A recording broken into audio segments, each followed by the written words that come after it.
Okay, so we're taking a look at communicable mobility V3 with networks, and I wanted to highlight for you a couple elements of the AnyLogic modeling vocabulary shown by this model. And you can see the name here up on the screen, communicable mobility V3 with networks. This is in Google Drive, and it's one of the example models we have provided to you, not AnyLogic. Okay, ladies and gentlemen, so I'd first like to begin by clicking on person. So this is what we see with if we double this model. We see two state charts, one having to do with infection status, one having to do with mobility. And here we see an individual's status advances according to similar categories we saw this morning, but they also have this additional component related to their mobility. And if we go click on this transition here, which may seem kind of puzzling, it's a transition which captures the fact that when they arrive at a location,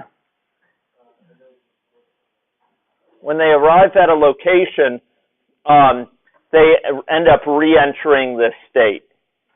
Okay, and here in the in-motion state, they're actually moving to different locations. So if we run the model here, you should see something along these lines. And you'll notice that there's a set of individuals. The individuals are colored according to their infection status: green for susceptible, red for infective, and gray for recovered. And you'll notice that individuals form these kind of transient little networks as they come into proximity with one another. Those networks indicating that they are capable of transmitting infection from one to the other. So when an infective comes in contact with a susceptible, they form a transient connection and can actually transmit the infection. I'm going to illustrate this model. I'm going to go through systematically a set of building blocks that we're going to be covering over the next day and a half that are going to illustrate how you build up AnyLogic models. So first of all, I want to highlight that we're situated in this AnyLogic environment. We can manipulate this environment visually in useful ways. Some of you, for example, may want to double-click on main or double-click on other tabs like that to make it a full screen. And you can double-click again to get it back. You'll notice that you can shift between these tabs by clicking on them.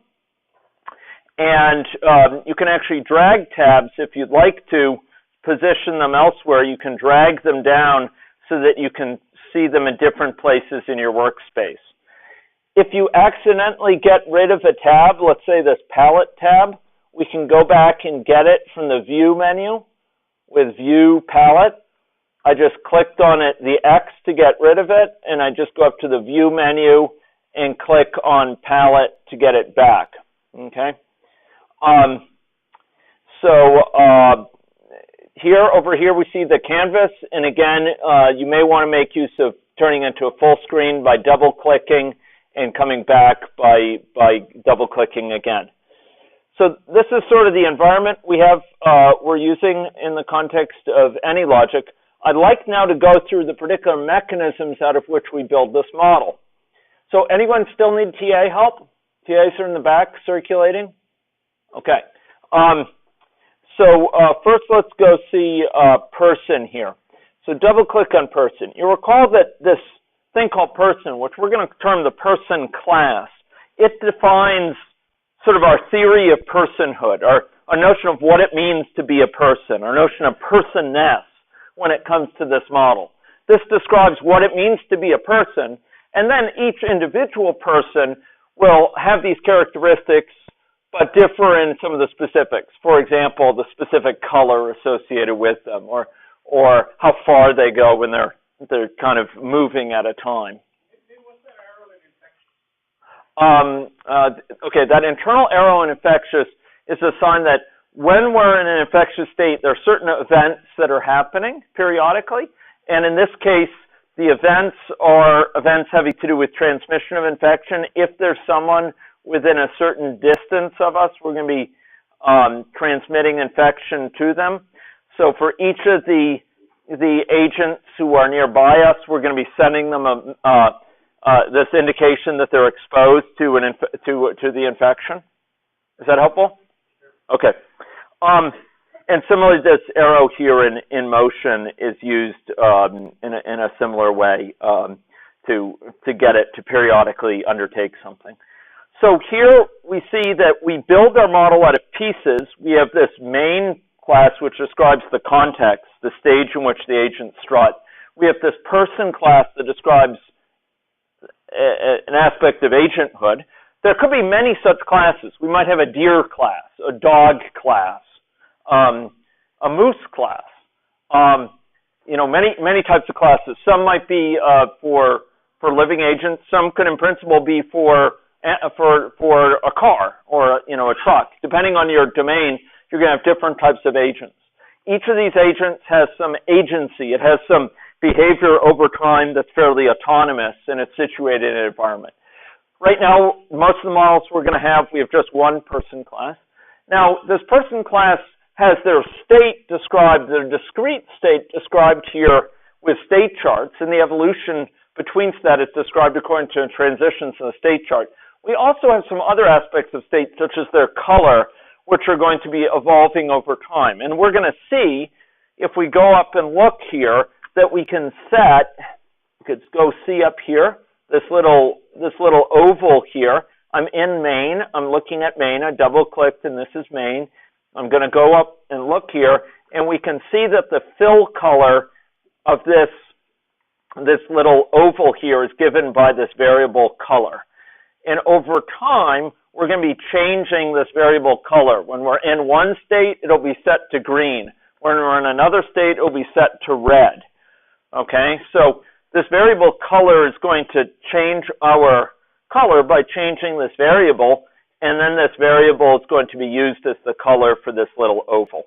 Okay, let's check out some other features of the AnyLogic modeling vocabulary.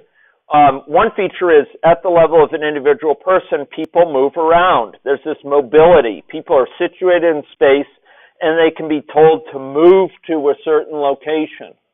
Okay? And by virtue of doing this, we get them to move around on the screen.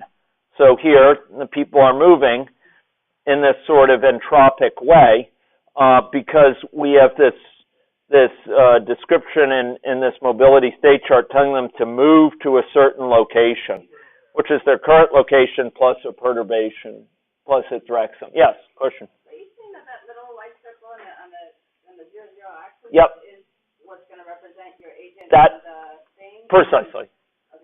So if we were to make that circle larger, let's make a distended oval. Okay. So if we were to take this, let's make it I guess this is constrained to be a circle. Okay. Fair enough. If we were to make it a lot larger, it's still best to situate it there so they appear visually at their logical location. And then let's run this thing here. And now they're going to be a lot larger. Okay? So that directly determines their appearance. That's how we set their appearance. It's an aspect of their visual representation. And that is something that we'll be adding to our models very frequently. So it's not merely a sort of little curiosity. That is setting their visual appearance. The color of that is, again, set by the color of this variable. Okay, so we have this in motion where people move around. Let's go up and look at main. Within main, we have people arranged into a population of people of a certain population size. And for each of those people in the population, we can specify assumptions about their characteristics. For example, how far they move at a time while they're moving around. You'll notice there's also another feature here, report infection count. This is an event, and it goes off periodically And periodically, it will report the number of infectious people here, okay? Periodically, it's going to report the count of people who are infectious within the population. So we have these notion of events, and events will be undertaking actions for us periodically. We have state charts, which are describing the evolution over time between a bunch of states, and then we can have these events that do something at periodic times.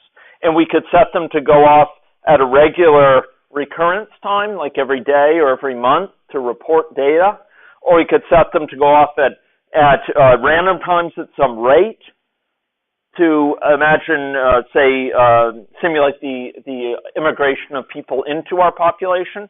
These are events. These are another important aspect of our modeling vocabulary. Raheem? And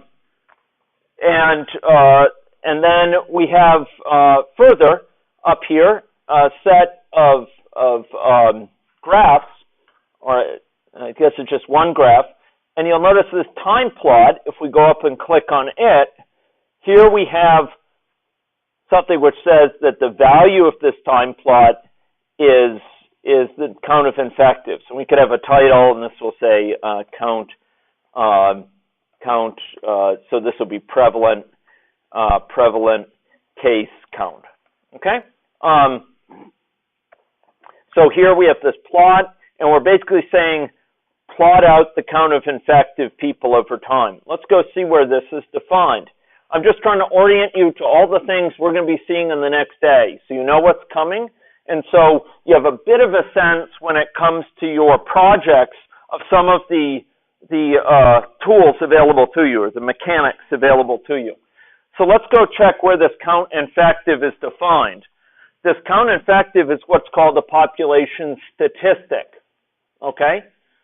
And let's go see where that population statistic is defined. If you go to main here, and we go to the population, you'll notice that within this population, we can define statistics. Down here, you scroll down the population, you could see this area statistics. We define a statistic called count infective. And this is the count of persons for whom they have a certain state active, namely they're in the infectious state. So we can define in AnyLogic statistics to summarize the current state of the population in a cross-sectional fashion.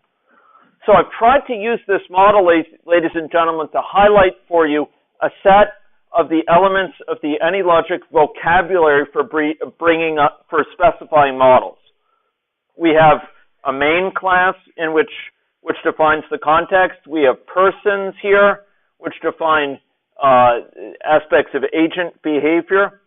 We have within each agent, we have behavior that can be described over time in a declarative fashion according to state charts, where these state charts have different logic associated with their transitions, with different transitions. We can have mobility as captured by moving agents over time with a certain speed. This speed can vary on a per agent basis if required, so that agents can move around in space. We further have a situation where we have agents that can have variables that get modified over time, such as when people enter states, setting them to different color.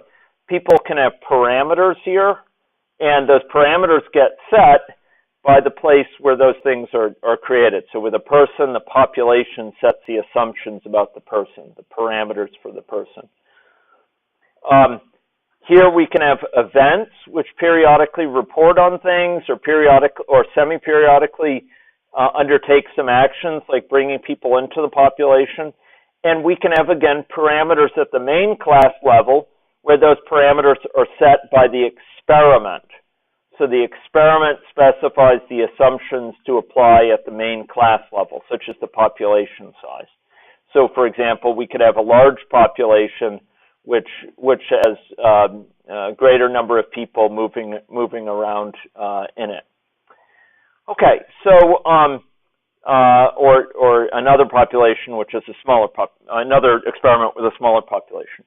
So these are the elements of the AnyLogic vocabulary: events, state charts and transitions, messages sent from one agent to another to tell them that they're infected, variables, parameters, and populations, and statistics, and graphs.